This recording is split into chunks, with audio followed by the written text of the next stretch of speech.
we just learned today that the bill, the tax scam that the Republicans jammed through the House has to come back for another vote because they made some mistakes and didn't comply with some Senate rules. This is what happens when you don't have hearings, you don't have thoughtful deliberation, you don't have listened to witnesses who can identify problems with the bill, and instead you just bring it to the floor. Excuse me, Mr. Cicilline.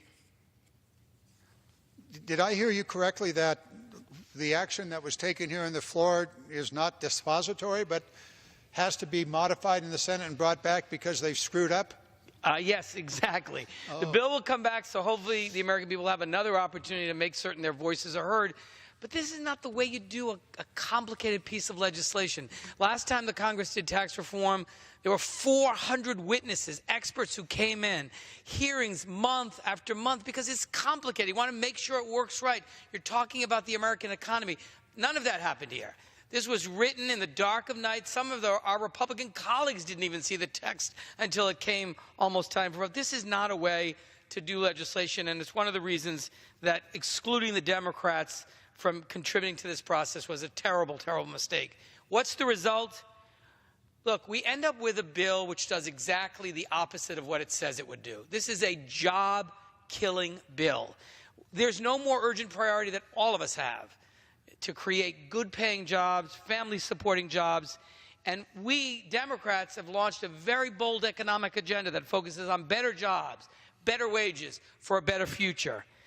Americans, millions of Americans will go to bed tonight and lie awake worried about whether or not they have enough money to pay their bills, whether they can put aside some savings for their retirement, whether they can send their school. And all of those anxieties come from the fact that they're not making enough money to make ends meet. They haven't seen an increase in their income in a very long time. And what this tax bill does is make those problems worse. This will raise taxes on 86 million middle-class families in this country. They call it a tax cut. For those 86 million middle-class families, it's a tax increase. In fact, 83% of the tax cuts go to the top 1%, the very richest people in this country and the biggest corporations.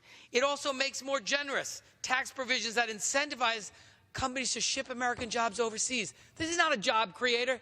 This is a job killer. This idea that if we just let the people at the very top hold on to all of their money, it's going to trickle down to the rest of us. We know that doesn't work. They tried that during the Bush administration. We had the worst job loss in a generation. It doesn't work because we all know the way you actually create jobs is you grow the middle class.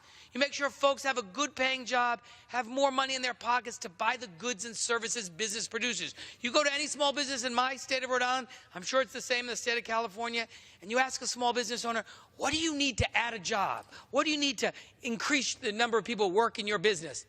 They'll say one thing, I need customers. I need people to buy what I make and I sell.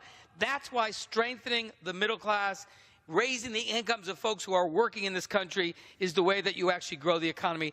This does just the opposite. I have to tell you, Mr. Germani, I was sickened when that bill passed the floor just a few moments ago, and I saw our Republican colleagues cheering and hooting and hollering like it was they were at a ball game. Well, you know, they put points on the board, but they didn't put points on the board for the American people. We're going to keep fighting for a tax reform bill that actually provides cuts to class families that will help to promote economic growth, create good-paying jobs. We think the tax code is broken. We've always been willing to work together in a bipartisan way to make the tax code simpler, more competitive, and work for the American people. That's not what the Republicans did. This is a giveaway to their donors. Some of our colleagues said it out loud. If we don't pass a tax cut, our donors told us, don't call us anymore. I mean, they actually said that out loud. That's not how you write legislation. Let's not forget who sent us here and who we should be working for. So I thank you for giving me an opportunity to contribute to the conversation tonight.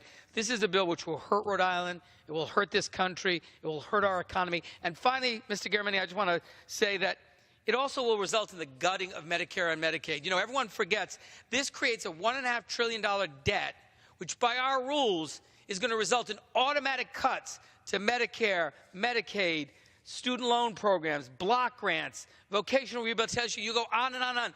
They give away $1.5 trillion that we don't have. They borrow the money to give away the tax cut. And then next year they come back and say, oh, we have no money. We have to cut Medicare and cut Medicaid and cut Social Security and cut Pell Grants and not rebuild the infrastructure of our country. Our Republican colleagues have said this is part one. Part two will be these cuts. And so the American people know this, which is why this bill is overwhelmingly unpopular with the American people. They see what the Republicans are up to. They're insulting the American people. They think they haven't figured this out. They're going to dangle a little couple of dollars in front of them, but then whack them with huge cuts next year. The American people are smarter than this. The Republicans are going to be held accountable, but we have to fight with every fiber in our body to stop this because it's really going to hurt people. And I thank you for giving me the opportunity to speak tonight. Thank you, Mr. Cicilline. And